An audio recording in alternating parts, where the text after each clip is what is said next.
Good morning friends. Online learning steno channel में आप सभी का स्वागत है।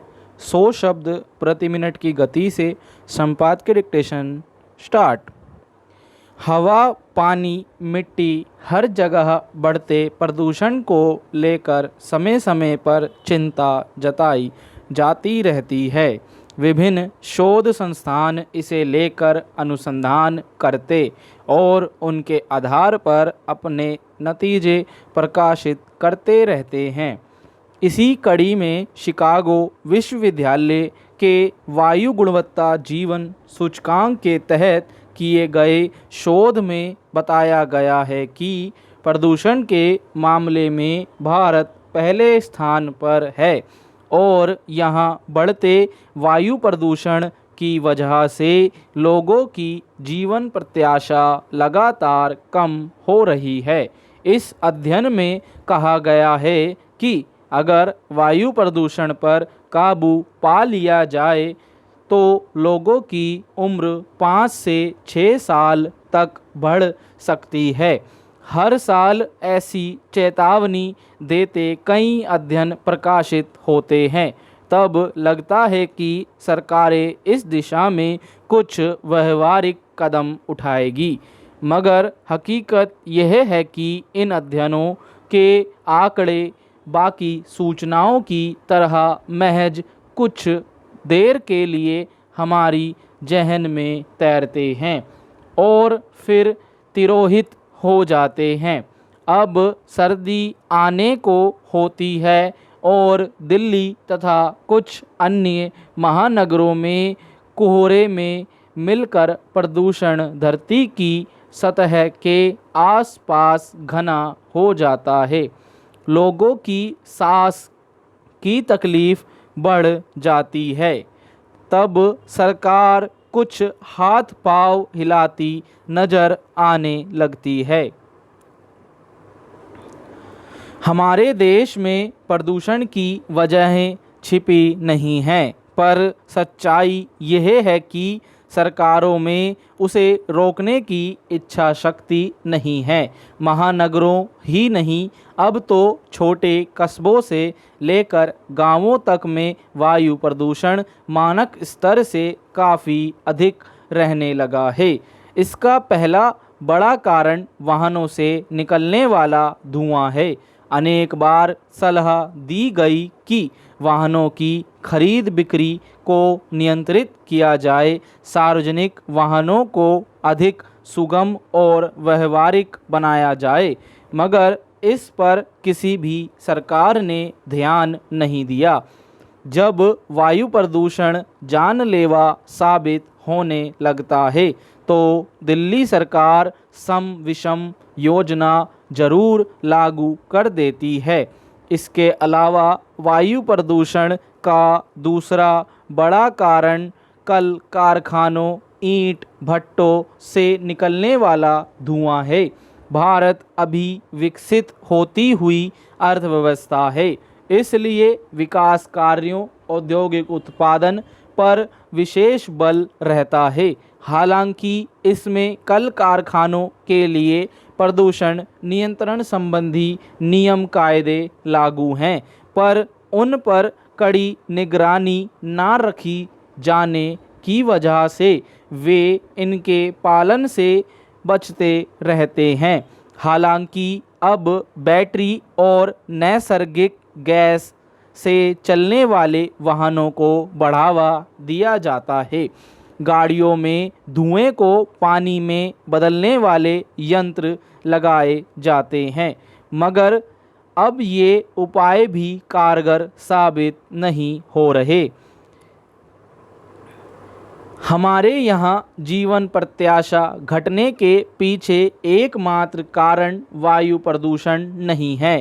ध्वनि प्रदूषण भी स्वास्थ्य संबंधी अनेक परेशानियां पैदा कर रहा है।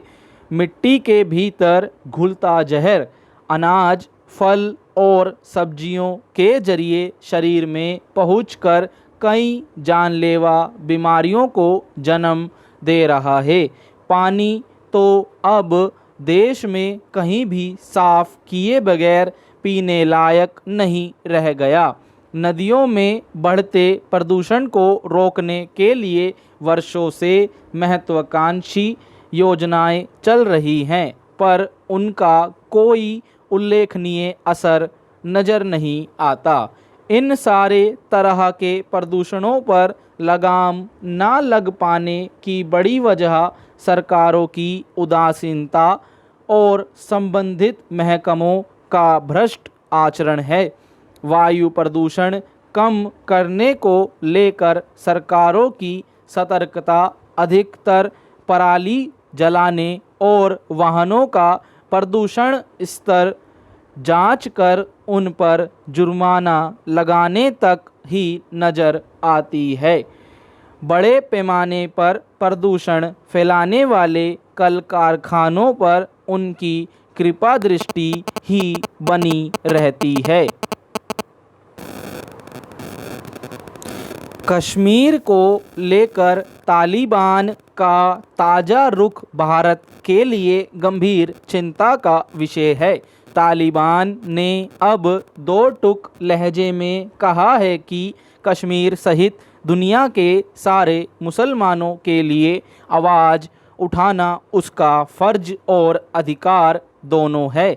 यह बात तालिबान के किसी छोटे मोटे नेता ने नहीं, बल्कि कतर की राजधानी दोहा स्थित राजनीतिक मुख्यालय से तालिबान प्रवक्ता ने BBC को दिए एक साक्षात्कार में कही है। इसलिए इसे हल्के में नहीं लिया जा सकता। अभी तो अफ़गानिस्तान में सरकार बनी भी नहीं है। उससे पहले ही कश्मीर के बारे में तालिबान की ओर से ऐसे बयान भारत के प्रति उसके भविष्य के रुख को साफ कर देने के लिए काफ़ी है। जाहिर है अब कश्मीर मुद्दे पर तालिबान खुलकर बोलेगा। इसमें भी कोई संदेह नहीं कि कश्मीर मुद्दे पर वह उसी चाल को चलेगा जो पाकिस्तान चाहेगा। इसलिए आने वाले वक्त में कश्मीर को लेकर पाकिस्तान के साथ साथ अफ़गानिस्तान से भी आवाज़ें सुनने को मिलने लगे तो हैरानी नहीं होनी चाहिए। वैसे भी कश्मीर मुद्दे पर कुछ एक देश ही पाकिस्तान के साथ हैं, वह भी सिर्फ हवा देने भर के लिए। हालांकि कश्मीर के बारे में पूरी दुनिया जानती है कि यह भारत का अभिन्न हिस्सा है, फिर भी दो चार देश अगर कश्मीर का राग अलापते रहे तो इससे भारत की सेहत पर कोई फर्क नहीं पड़ने वाला। कश्मीर पर तालिबान का बयान ऐसे वक्त में आया है जब इसी हफ्ते भारत ने तालिबान से बातचीत शुरू की है। कतर में भारतीय राजदूत शीर्ष तालिबान नेताओं से मिले और भारत की चिंताओं से अवगत कराया। भारत ने साफ कहा कि सबसे पहले तालिबान सत्ता को यह भरोसा देना होगा कि वह अफ़गानिस्तान की धरती को भारत विरोधी गतिविधियों का केंद्र नहीं बनने देगी। भारत की यह चिंता फिजूल नहीं है। अब तक का अनुभव तो यही है कि कश्मीर में आतंकवाद को बढ़ावा देने के लिए पाकिस्तान भाड़े के अफ़गान लड़ाकों को भी भारत में घुसाता रहा है। ऐसे में अब इस आशंका को कैसे खारिज किया जा सकता है कि तालिबान कश्मीर के मामले में पाकिस्तान के कहे पर नहीं चलेगा। फिर भारत यह कैसे भूल सकता है कि कंधार विमान अपहरण कांड भी तालिबान शासन के दौरान ही हुआ था और तब तालिबान पाकिस्तान के इशारे पर ही चल रहा था। हालांकि तब तालिबान भारत से खफा इसलिए भी था कि भारत ने उसकी सरकार को मान्यता नहीं दी थी।